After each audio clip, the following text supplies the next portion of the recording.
sobre conhecer a Deus, ou seja, o título dessa mensagem é Fazer Teologia. Nós vivemos num mundo tão automático, tão mecânico, que muitas das vezes nós somos pegos somente por um conhecimento aonde é um conhecimento por si só. E nós escutamos muitas pessoas falarem que fazer muitas vezes teologia é simplesmente um estudo, ou simplesmente estudar no seminário. E por que fazer e não estudar? Porque estudar teologia nos leva ao entendimento de nós estamos estudando uma coisa morta. Nós estamos buscando somente algo para carimbar, chancelar ministério, ou para trabalhar numa casa de recuperação, ou para ser um professor de teologia. E essa palavra hoje vem nos convidar a não ser somente um praticante. Nós precisamos ir além. Só um momentinho, gente. Acho que a folha aqui está errada. Achei. Aqui, está certo. Vamos abrir as nossas Bíblias em Tiago, capítulo 2.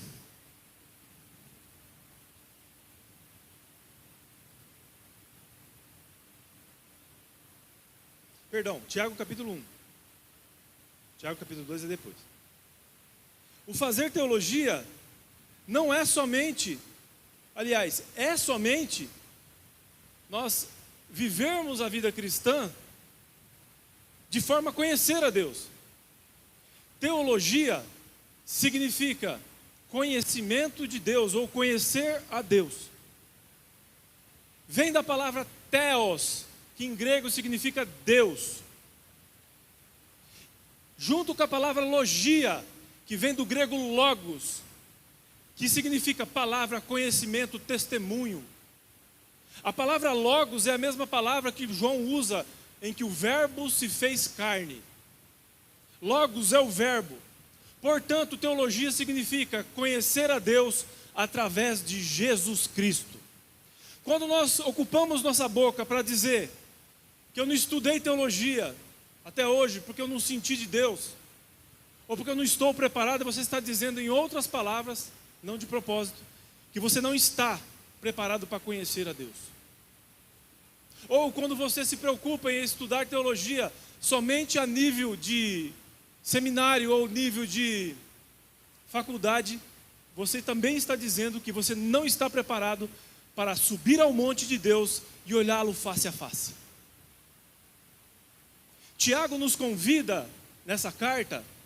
Essa carta foi endereçada a judeus cristãos que tinham se convertido ao cristianismo, mas que vinham do judaísmo legalista, cheio de regras, cheios de compromissos, e eles iam às sinagogas para ouvir a palavra.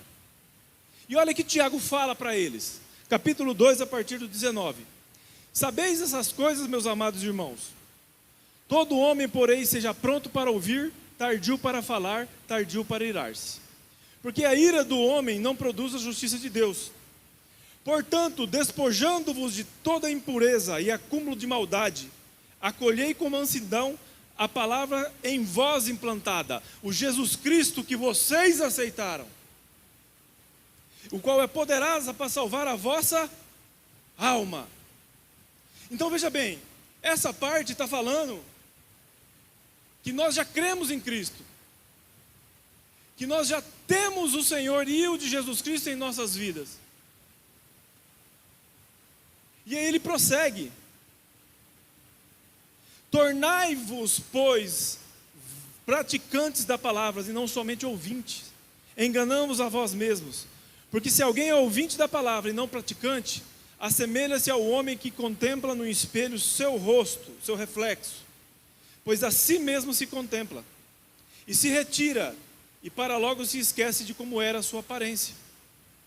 Mas aquele que considera atentamente a lei perfeita, lei da liberdade, e nela persevera, não sendo ouvinte negligente, mas operoso e praticante, esse será bem-aventurado.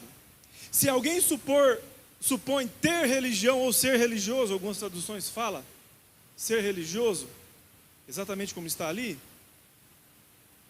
deixando de refrear a língua, antes enganando o próprio coração, a sua religião é vã.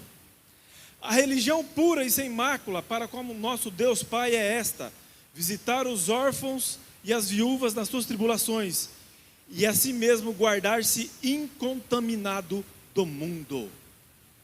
Queridos, de nada adianta você não somente vir aos cultos, se esse culto não se tornar uma prática na sua vida. Fazer teologia não é só sentado na sala de aula. Fazer teologia tem a ver com o primeiro momento em que você se converte a Jesus Cristo. Irmãos, vou falar bem pouquinho da minha vida.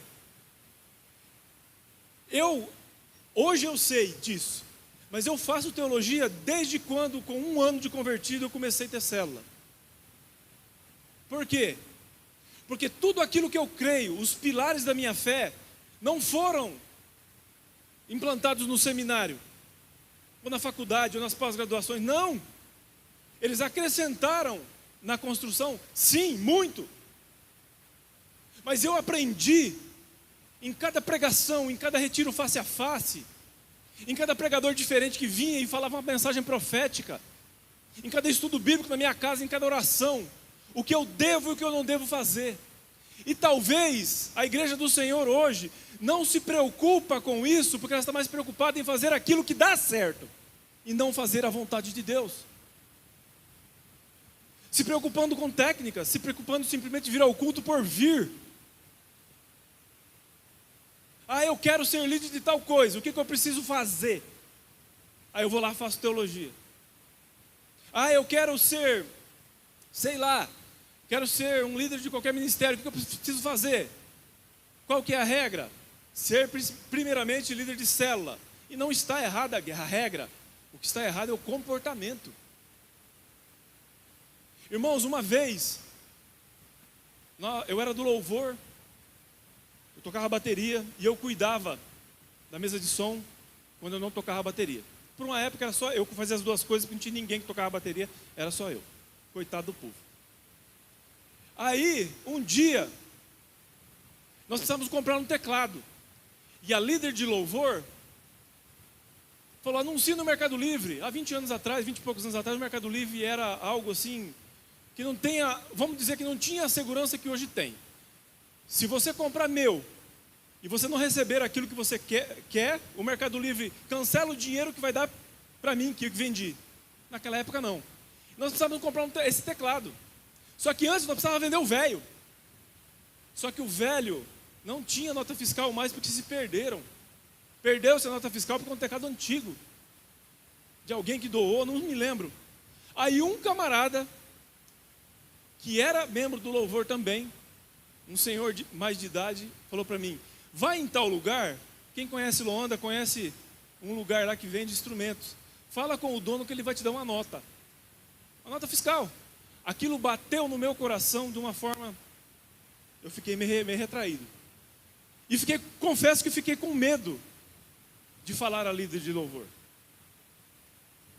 E eu cheguei assim, sabe aquele cachorrinho que fez maldade, ou que está para fazer uma maldade, que ele já chega meio de ladinho assim para conversar. E eu falei assim: olha, minha líder de louvor, o nome da líder de louvor eu posso falar, Ana Paula, irmã da Marta. E eu falei: olha, Ana, eu não queria te falar isso, mas tal pessoa falou para mim, então eu vou te falar. Eu vim com milhares de desculpas, eu vou te falar, porque senão ela vai perguntar para mim. Se eu falei, eu vou falar que falei, ou eu estou mentindo, então não sei o que é pior, fazer o que ela está mandando, ou não fazer e depois mentir.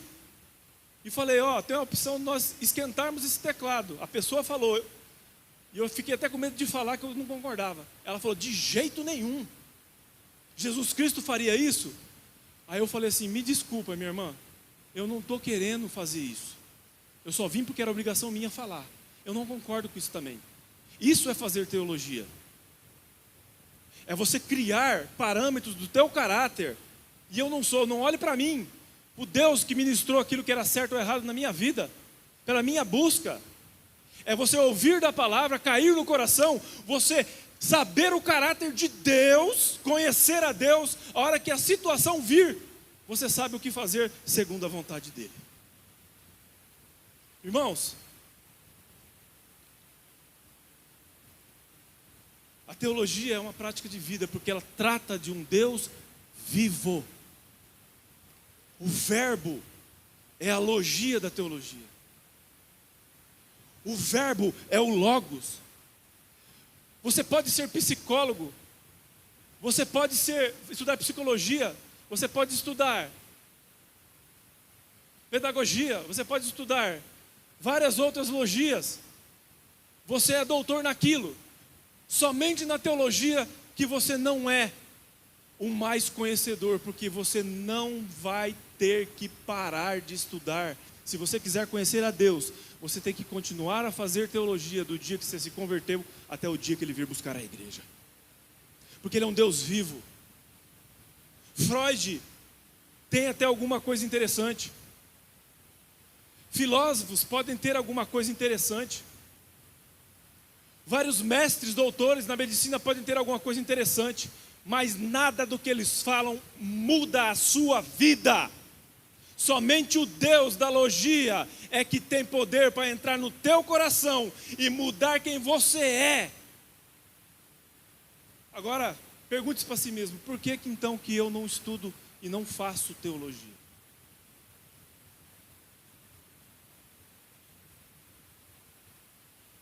Nosso Deus é vivo, irmãos. Ele deu a palavra. Ele é esta palavra. Ah, mas isso é só um livro. Ele é esta palavra. Eu costumo dizer no seminário, se você apertar essa Bíblia e espremer numa morsa, ela espirra sangue. Porque ela fala do sangue de Cristo. Ela fala da encarnação, ela fala do sangue, do sacrifício, da ascensão e do dia que Ele vir buscar a igreja. Na sua vinda gloriosa, perdão, no arrebatamento. A vinda gloriosa Ele vai vir com você. Ah, mas você não sabe disso. Sabe por que você não sabe disso?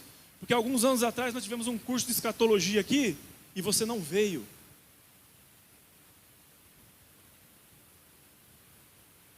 Sabe por que você não sabe? Por que você precisa ser justificado? Porque você não vem nos cultos de domingo aprender do Senhor, com o pastor Rômulo. Nosso Deus é vivo, irmão. Ele é a solução para a tua falta de emprego. Ele é a solução para o problema das drogas, do alcoolismo. Então o que nos impede de buscar a Ele? Irmãos, o que nós precisamos ter? O que Deus precisa fazer? Para que nós nos mexamos e paremos de seguir várias direções e busquemos unicamente a palavra dEle. E que Ele desperte o desejo de se debruçar na palavra, na oração, em saber se aquilo que você está assistindo na televisão é lícito ou não, em matar a sua vontade, para conhecer a Deus maior, um Deus maior.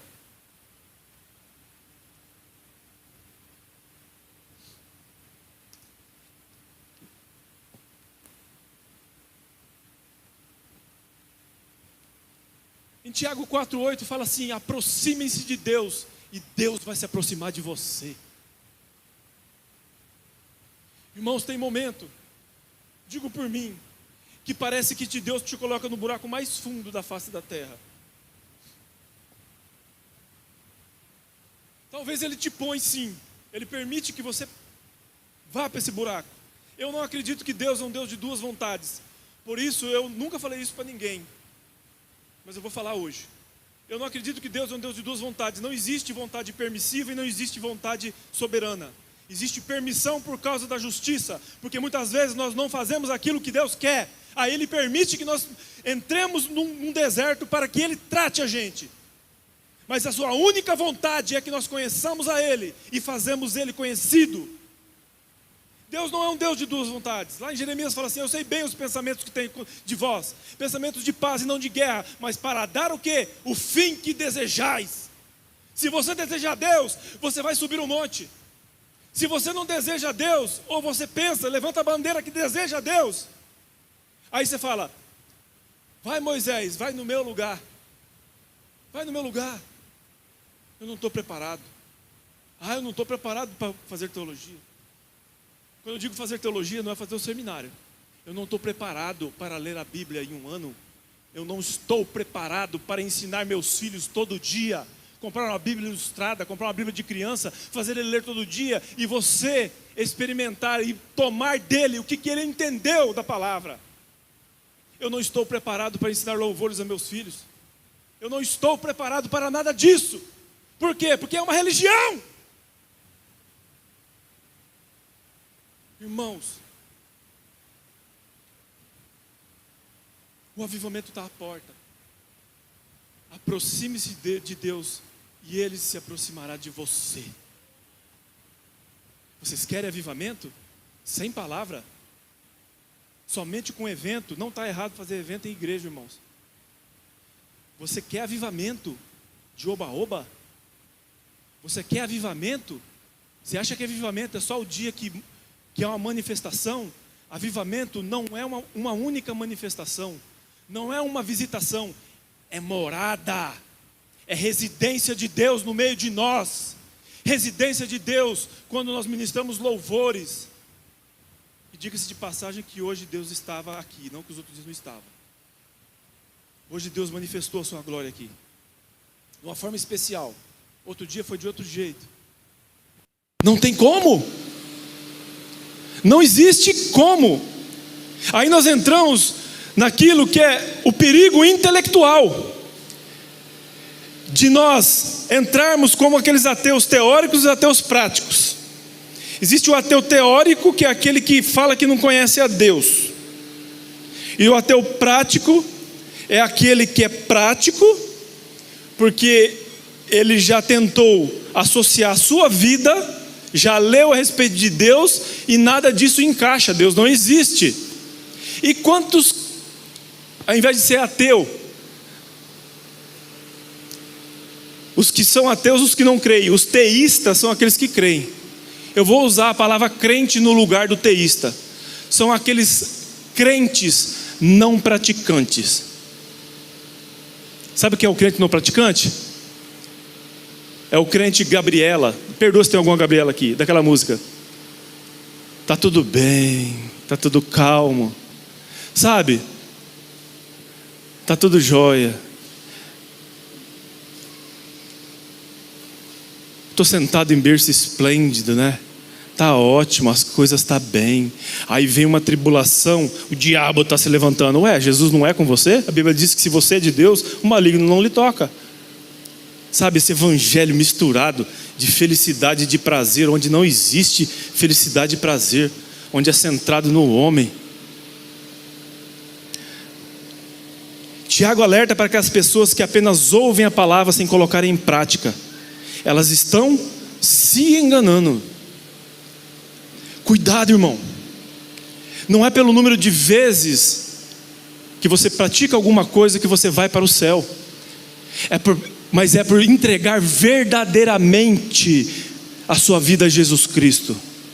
Verdadeiramente entregar a sua vida a Jesus Cristo. Não importa o que você faça, não importa quantos sermões você pregue, não importa quantos face a face você já foi, e é importante que você vá em todos, mas está na intensidade que você vive o seu relacionamento com Deus. Nós vivemos para Ele? Eu não consigo entender, irmãos, como que o evangelho está explodindo no Brasil. Que evangelho? Misturado com misticismo, e muitas vezes com macumbaria. É só olhar. Irmãos, o pastor Rodrigo Rangel, professor, amigo nosso no seminário, que inclusive estava doente esses tempos atrás, um tumor nos rins, não sei se o senhor sabia. Ele me convidou para fazer um trabalho numa faculdade lá, para fazer umas questões de prova. E ele mandou eu ler um livro, Religiosidades da América Latina. Procure esse livro, se você está preparado. É de ciências da religião. E esse livro mostra que não existe nenhuma religião no Brasil que ela é simplesmente pura. Somente algumas vertentes do protestantismo, que somos nós. Isso me preocupou,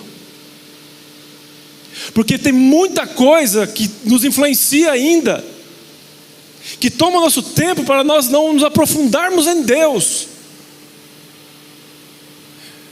E deixa eu te falar, você faz teologia primeiro, você sozinho. Aqui no culto nós manifestamos aquilo que nós fazemos em casa, no trabalho, na faculdade, aquilo que nós falamos. Não dá para você chamar sua esposa de muitos nomes e vir aqui pregar, ministrar louvores, fazer teatro. Você manifesta aquilo que você é.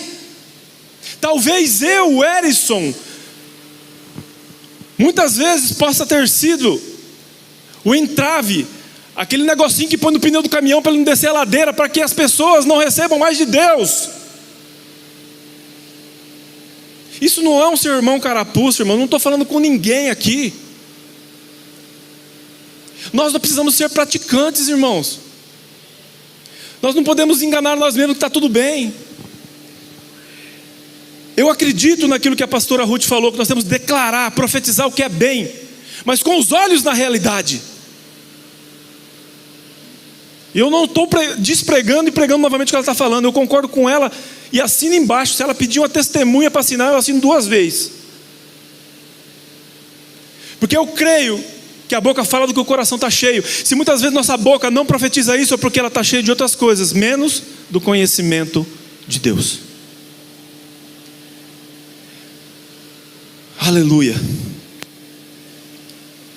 E aquele que contempla a si mesmo, versículo 24, vai-te e logo esquece como era. É aquele culto em que Deus opera. Deus opera com força.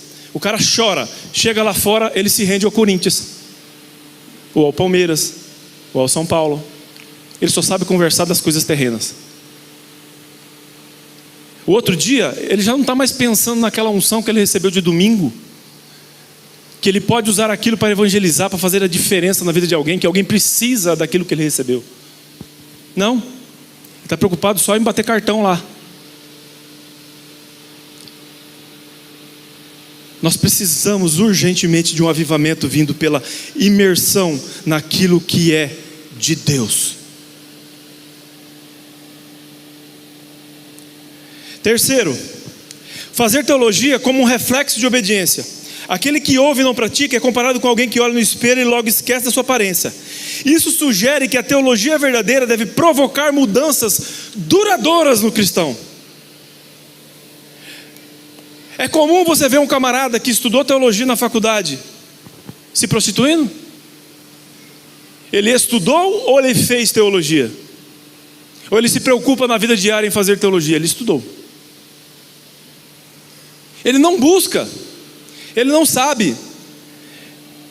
Nós fazemos teologia primeiro para conhecer a Deus, depois para servir melhor.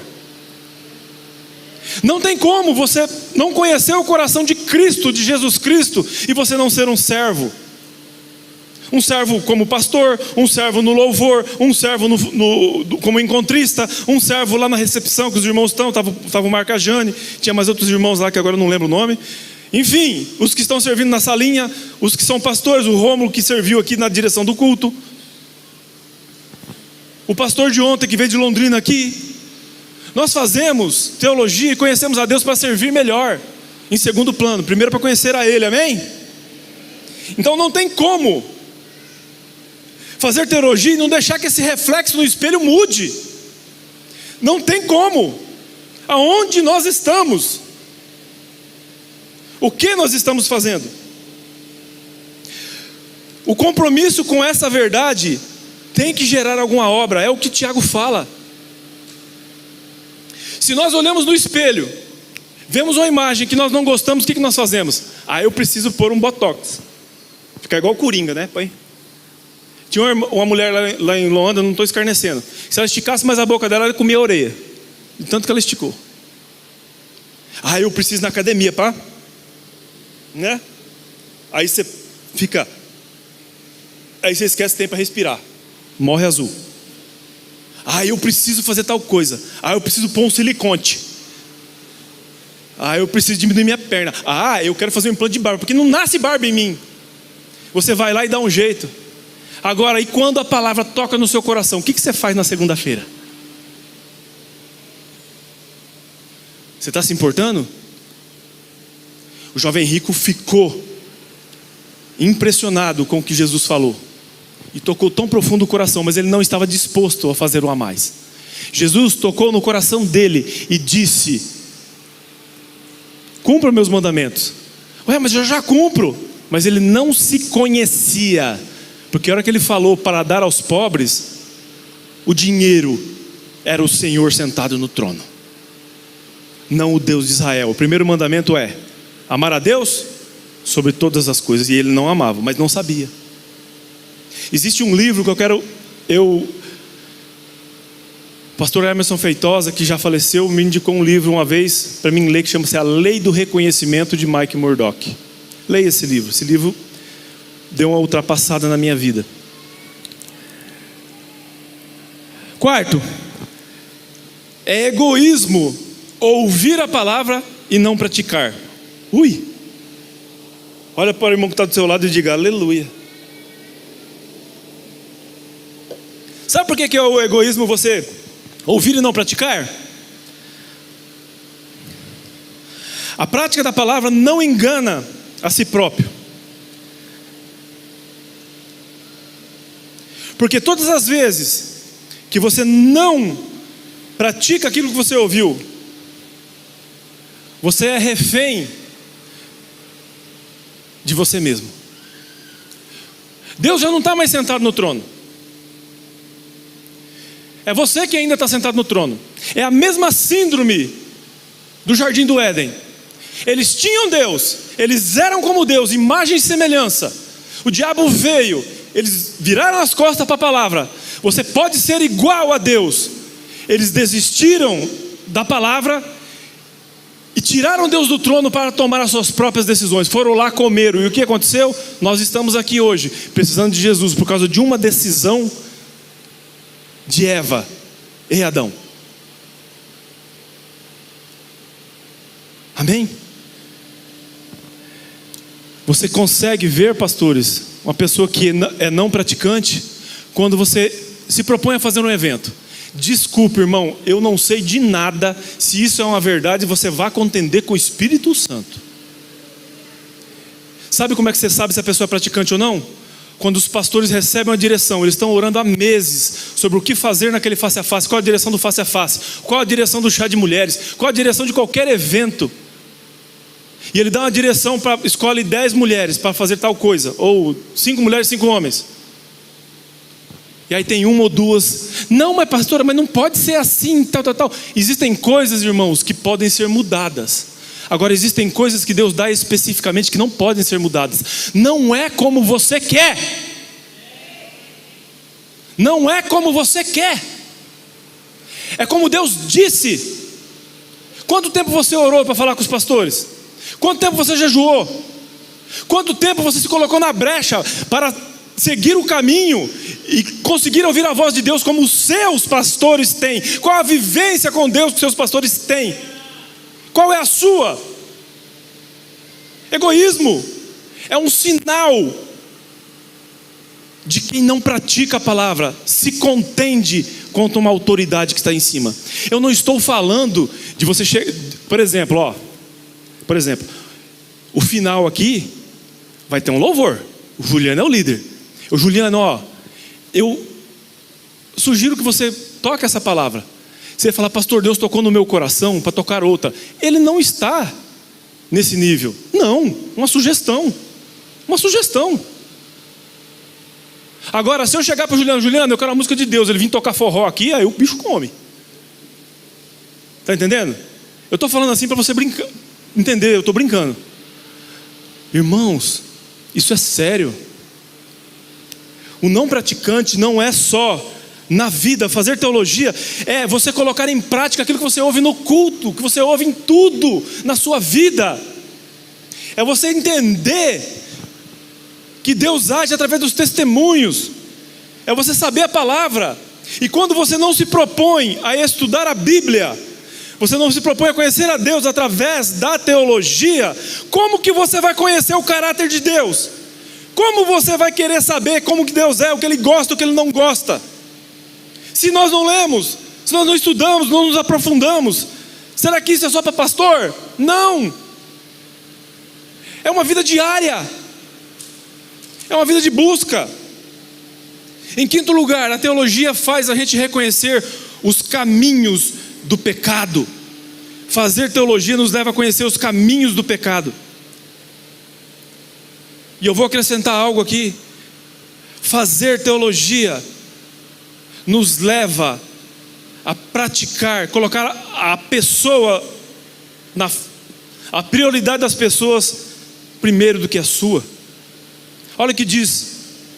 Eu vou dar um exemplo.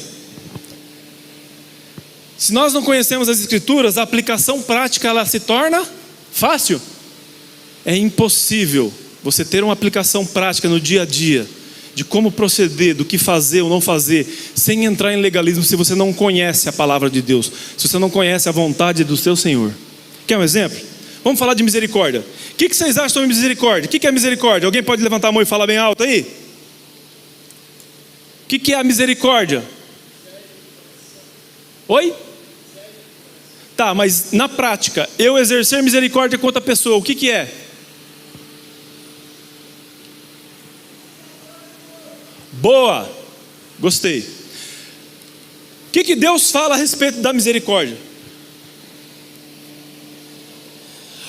Eu peguei esse versículo porque tem uma época antes de Cristo e depois de Cristo. E Jesus Cristo nessa passagem está falando para poder rebater não a palavra, mas a interpretação errada dos fariseus. O Sermão do Monte é para isso. Toda vez que ele fala essa palavra, ouvistes o que foi dito. A palavra de Deus não fala para você odiar seu semelhante. Mas olha que está falando Mateus 5, 43 e 44. Ouvistes o que foi dito. Esse ouvistes o que foi dito já dá uma pregação. Ouvistes o que foi dito, Jesus está falando assim: eu não disse nada disso. Deus não mandou nada disso. São aquelas pessoas que vêm com uma nova ideia teológica. Ora, quantos anos o senhor tem de pastor? Pastor Satírio? Quase 30. O pastor Satírio não está falando muito, porque ontem ele deu uma de triatleta, foi jogar, ele foi nadador, foi jogador de vôlei, né? Ele até pegou eu no colo para jogar na piscina. Vocês sabem, vocês não vêem essas coisas, né? Então vai no retiro. Escalador de ave, pegou jaca para nós comer. Ele não fez triatlo, ele fez quadriatlo. Não sei nem se existe essa palavra. Subiu a primeira arte que ele fez, subiu na árvore, depois foi na piscina. Foi para não perder a amizade, não fala que foi polo aquático, tá? Depois ele foi jogar vôlei. E depois ele foi jogar futebol. Aí ele deu uma saída, se escondeu. Eu não vi mais ele deve ter escondido em algum lugar para poder voltar o forgo, né? Aí depois ele voltou, jogou mais um pouquinho. Pensa no homem. Hoje ele não levantou nem para oferta. Coitado do pastor Satírio, está quebrado. Sangue de Jesus restaura nosso pastor, no nome de Jesus. Mas tem uma solução. Ele falou para mim agora: pode falar, pastor? Se não fosse a academia, eu não conseguiria fazer tudo isso. Então fica a dica aí para quem está sedentário, tá, irmãos? Faz academia, que é bom. Não é fazer academia, as paredes, comprar um aparelho, ir lá praticar academia, ok? Ai, meu Deus. O pastor Satírio tem 30 anos de pastor, praticamente. Quantos anos de vida cristã? Muito tempo. E eu não sei mais porque eu ia falar, eu já perdi o fio aqui. Vamos para a palavra. Exemplo, a misericórdia. O que Jesus ensina da misericórdia? Nós devemos ser misericordiosos? Sim ou não? Nós devemos ter misericórdia com os amigos? Sim ou não? Sim. E com os inimigos? De que jeito? Então peraí, então você está dizendo com os inimigos. Quem está sendo o maior inimigo do Brasil hoje?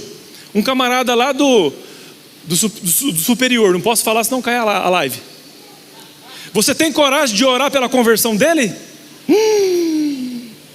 Ai Jesus, mas aquele vizinho meu que bota a música da lacraia todo dia, aquele vizinho meu, você não está entendendo, ele acorda com os cabelos desse tamanho, Aquela mulher do meu trabalho que ela chega com um bafo parecendo uma boca de bueiro. Aquele outro lá é fedido, ele falou mal de mim. Para o seu inimigo também. Mateus 5, 43 e 44 fala assim: ouvistes o que foi dito, amarás o teu próximo e odiarás o teu inimigo. É o que eles ouviram. Eu, não Erison, Jesus Cristo, não pastor Satírio, Jesus Cristo, não Zaqueu, não Juliano, ninguém, nenhum pregador, ninguém. Jesus Cristo está dizendo: amai a vossos inimigos, bendizei o que vos maldizem, fazei bem aos que vos odeiam, e orai pelos que maltratam e vos perseguem, para que sejais filhos do vosso Pai que está no céu. Então quer dizer, se você não fizer, você perde a filiação? Não sei, mas é um sinal de alerta. Nós devemos praticar a misericórdia orando pelos nossos inimigos. É um novo padrão. Colocar isso em prática faz parte de fazer teologia. Palavra na prática. Você conheceu a vontade do teu Senhor, você coloca em prática. E aqueles que não colocam em prática isso, Tiago 2, 13 e 17 dão um alerta. Coloca aí Tiago 2, 13 ao 17. Diz assim: porque o juízo será sem misericórdia para aquele que não fez misericórdia, e a misericórdia triunfa sobre o juízo. Para você que um dia orou para o homem lá morrer, para qualquer um morrer, Deus queima com fogo meu irmão, porque ele pisou, Deus queima Jesus. Se outro dia o irmão aparecer sapecado, irmão, vai na tua conta no último dia.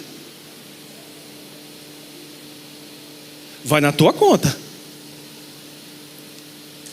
Deus coloca os inimigos debaixo dos meus pés, dá oportunidade para aquela barata que se diz crente vir aqui, coloca aqui para mim pisar na cabeça dele, porque lá em Salmo fala, pera lá, Salmo fala o quê? Que Deus vai colocar debaixo dos pés, enfim, que vai combater o teu inimigo. Só que nós não devemos ter inimigo, porque hoje nós fazemos parte do Novo Testamento. Quando você faz teologia, você entende isso. Não ore para que os seus inimigos sejam derrotados. Ore para que eles sejam abençoados, que Deus vai colocar eles numa mesa farta junto de você para comer do manjar do céu. Aleluia.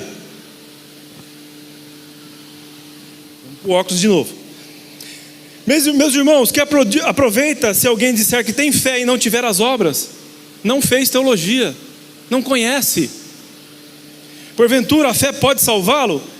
E se o irmão ou irmã estiverem nus, você não pode cobrir ele porque o irmão é feio e pelado, irmão. Você tem que cobrir ele porque ele está nu.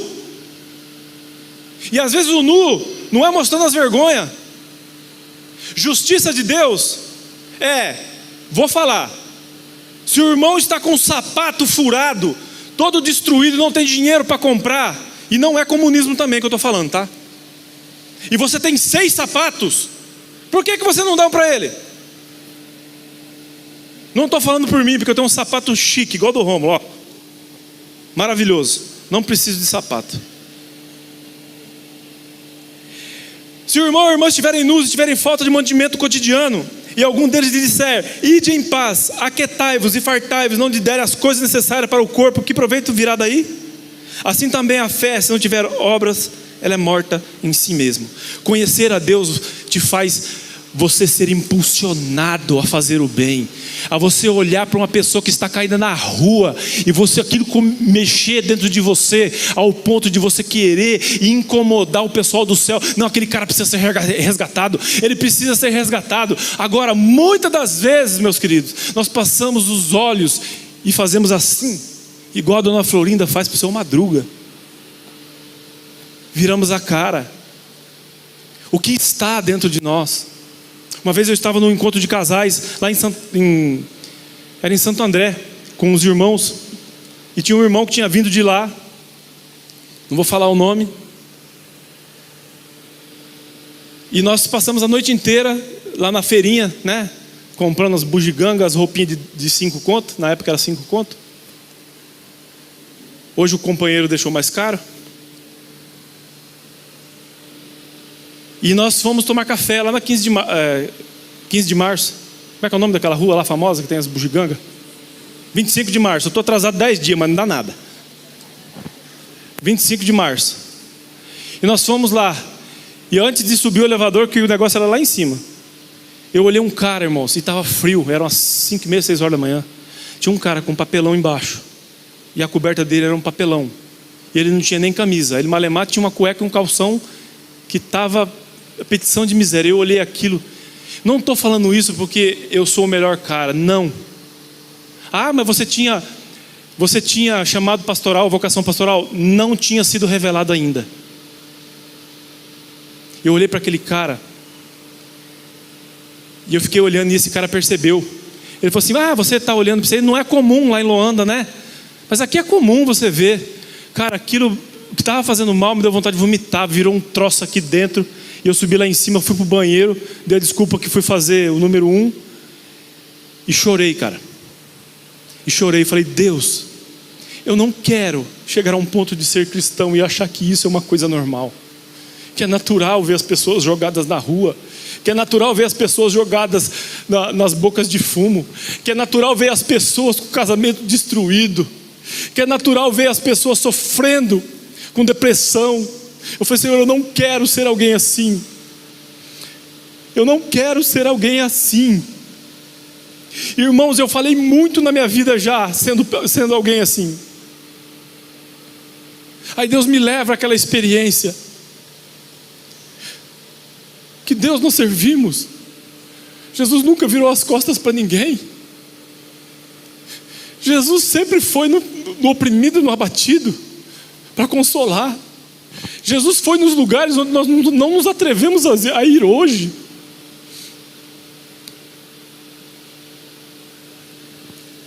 E para encerrar, desculpem, irmãos, desculpem.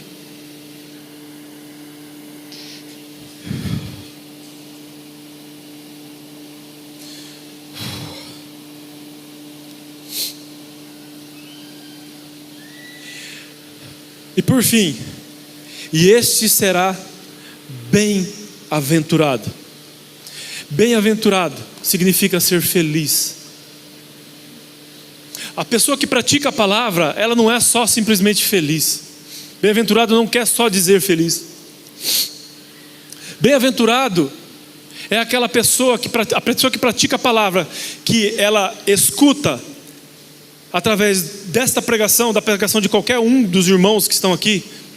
Às vezes um pastor na internet que está centrado em Jesus, Deus te toca num retiro, num encontro de homens, num chá de mulheres, em qualquer coisa, no face a face. Você foi lá para o Nordeste, depois deu uma praia, você vai na igreja, Deus fala com você. Aí você traz isso para dentro do teu coração, você vai para a palavra, você confirma que aquele cara está falando certo, e aí você se depara com a situação, o Senhor faz você colocar em prática. Bem-aventurado é você ser feliz além das circunstâncias. Não importa, irmão, se a peruca está voando no país, se o café está caro. Meu irmão, Deus faz café brotar do céu se for preciso para satisfazer um filho. Ele fez isso no deserto. Você acha que é loucura? Eu acredito nessas coisas. Se faltar água, Ele manda Moisés bater na rocha. Ele faz brotar água na sua vida. Qualquer coisa que falta, Ele te dá. E não importa se você for para a cadeia, se você for para o buraco mais fundo, lá Ele estará com você, e você estará com alegria naquele lugar, porque é melhor um buraco com Deus do que viver em cima da terra achando que tem Deus e não tem. Não é o nosso caso. Bem-aventurado tem a ver com aquilo que Paulo, Pedro viviam. Foram encarcerados, eles cantavam os louvores. O mundo acha isso loucura. E se nós fôssemos presos hoje pelo amor a Cristo? E aí? E como foi falado na célula quinta-feira passada sobre Ana, a pastora ministrou sobre Ana, muito boa palavra. E se te pedisse o teu filho? Irmãos, pasmem, teve uma irmã lá que falou que dava o filho. Eu fiquei envergonhado, porque antes eu falei que não dava. Talvez nós não temos o coração de Ana, porque nós não estamos 100% alinhados com a vontade do Senhor. E eu sou o primeiro a não estar. Bem-aventurado quer dizer, meu irmão, não importa a circunstância, não importa se o pneu do carro furou, se o Brasil virar comunista, sei lá, se foi proibido as igrejas de adorarem ao Senhor, nós vamos achar um jeito, porque maior é o Deus que está em nós do que o Deus daquele que proíbe. Pratique, viva, busque como se fosse o último dia. A trombeta talvez toque amanhã cedo, hora antes de você acordar. Chega hoje em casa, eu desafio você a fazer um voto com Deus. Coloca uma cadeira no lugar lá e fala: Senhor, faça parte do meu querer, faça parte da minha vontade, faça parte daquilo que passa na televisão, faça parte daquilo que eu vejo no Instagram. Talvez ele mande você dar um off no Instagram, tá? Fica a dica. Talvez ele vai falar para você tirar algumas coisas, mas meu irmão, ele está às portas. Ele nos convida a ser bem-aventurado. Nós não podemos ser crente que um dia está bom, outro dia está, ó céus, ó azar. Não, Deus nos chamou para a plenitude. Deus chamou você para cantar todo dia: estou passando pela prova, mas dou glória a Deus. Não importa. Não importa as circunstâncias.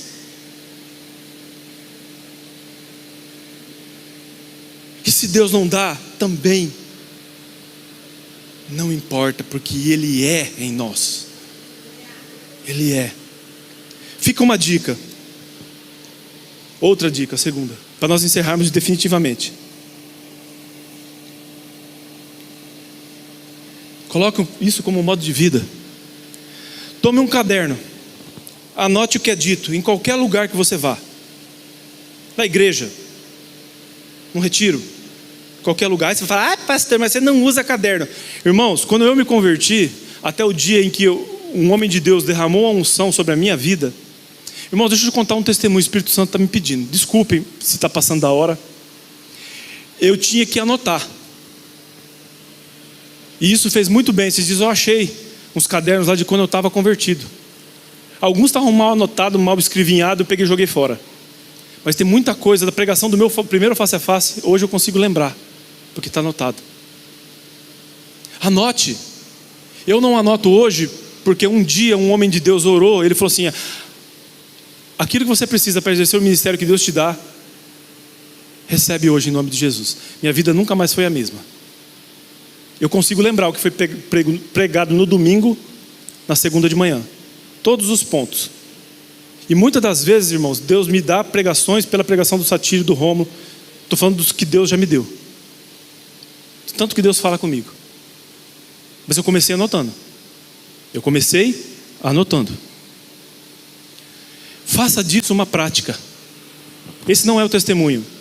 Irmãos, eu peço em nome de Jesus, eu ajoelho perante Deus e peço em nome de Jesus: não use meu nome para falar que eu sou um cara que conhece teologia. Eu não conheço teologia igual o pastor Hélio. Não fale isso, por favor, porque eu não chego nem aos pés daqueles que conhecem a teologia e que eu posso dizer: eu quero parecer com eles. Irmãos, eu não sou nada. Isso não é uma falsa humildade. Quando eu estudava segundo ano do segundo grau, lá em Colorado, eu morei em Colorado uns tempos, saiu aquelas máquinas de fliperama, sabe? Tinha 6 botãozinhos assim, ó. Quem nunca jogou um Mario Bros naquele negócio lá, jogou aquelas maquininhas, aquelas navezinhas que faz tchum, tchum, tchum, tchum, tchum, tchum, tchum, tchum, tchum. Eu era o fera no Mortal Kombat, irmão. Tinha os fatalities lá, nós explodia a cabeça do bicho e era uma coisa de louco. Eu não servia Jesus naquela época. Eu largava da escola para ir jogar lá, até que um dia meu pai passou com o voyaginho dele lá e pegou e falou assim: em casa na conversa, acaba. E eu tinha já uns 15, 16 anos, já era velho. Resumindo, eu perdi meu ano na escola, porque eu não estudava, ficava naquela porcaria. Eu perdi meu ano na escola. E eu lembro do dia da recuperação que eu fiquei em português. E a matéria que me reprovou definitivamente foi interpretação de texto, porque eu não conseguia interpretar um texto. Hoje, para a glória de Deus, eu dou aula de interpretação de texto na Bíblia. Como eu posso dizer que de mim mesmo eu sou um cara bom? Que sem Deus eu não consigo interpretar a Bíblia, não consigo escrever um texto, não conseguia fazer nada.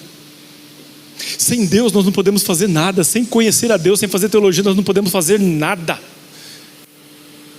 Se eu faço hoje, é porque Deus derramou uma unção na minha vida, derramou o dom dele na minha vida.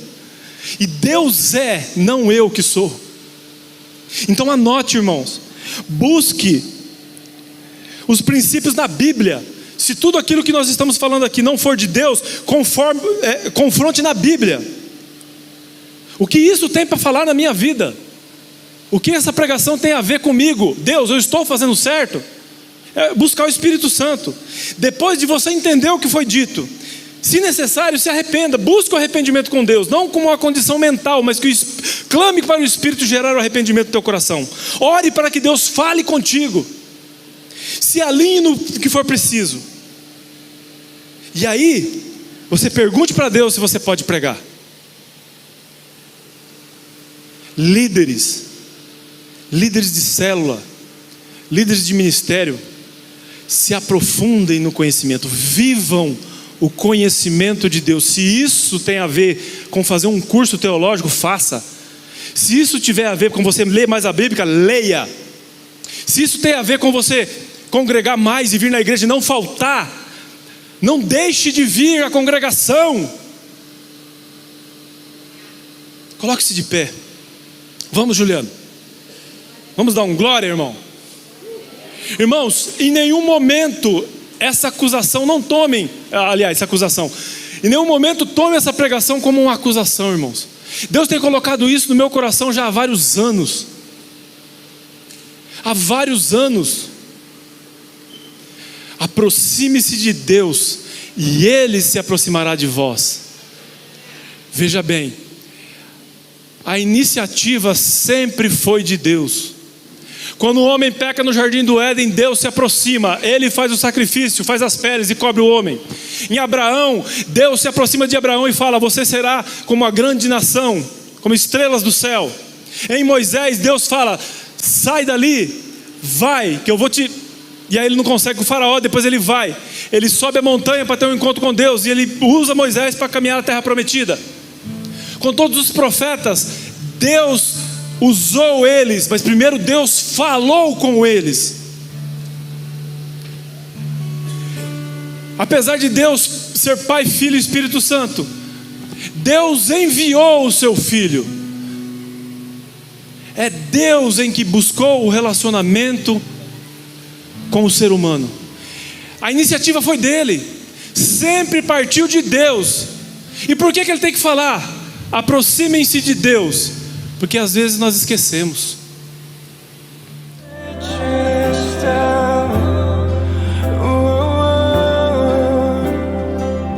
E ao chamar Deus